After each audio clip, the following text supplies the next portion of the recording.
నమస్తే SR7 టీవీకి స్వాగతం. నా పేరు శబానా. దమ్మపేటలోనే ఎందుకిలా?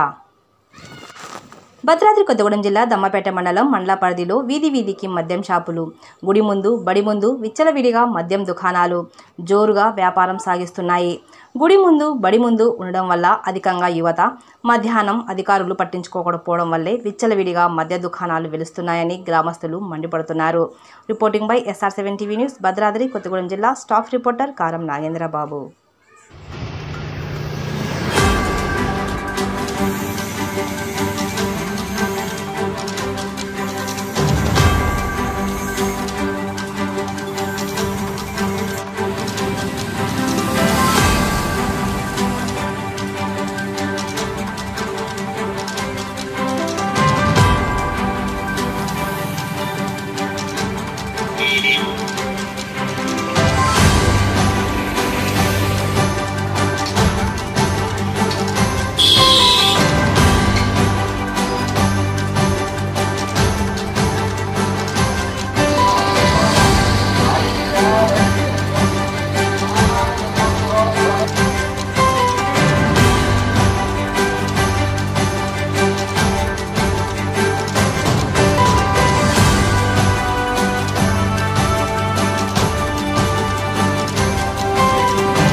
భద్రాద్రి కొత్తగూడెం జిల్లా దమ్మపేట మండలం.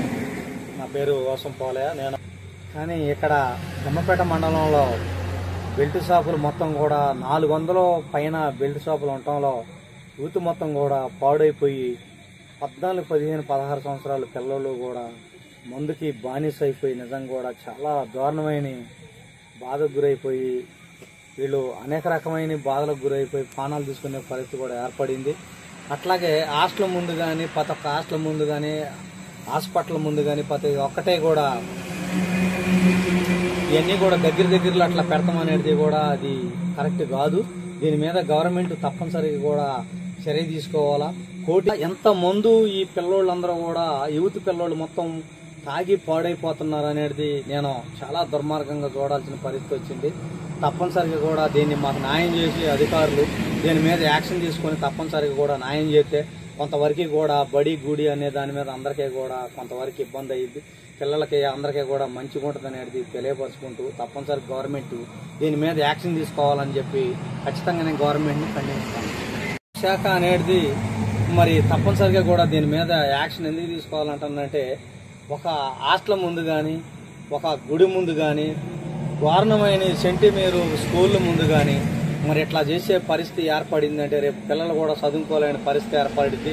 వీళ్ళు ఏదైనా అనార్థానికి దారి చేసి పిల్లలు వెళ్ళేటప్పుడు ఏదన్నా కూడా ఏదన్నా ట్రాప్ చేసే పరిస్థితి వస్తే ఖచ్చితంగా దీన్ని గవర్నమెంట్ చర్య తీసుకోకపోతే గవర్నమెంట్ అధికారి కూడా బాధ్యుడైతురు. దాని మీద కూడా తప్పనిసరిగా కూడా గవర్నమెంట్ అధికారు సమాధానం చెప్పే పరిస్థితి తప్పనిసరిగా కూడా ఉంటుందని చెప్పి దీని మీద నేను ఖచ్చితంగా కూడా గవర్నమెంట్ని చర్య తీసుకొని మాట్లాడుతున్నాను.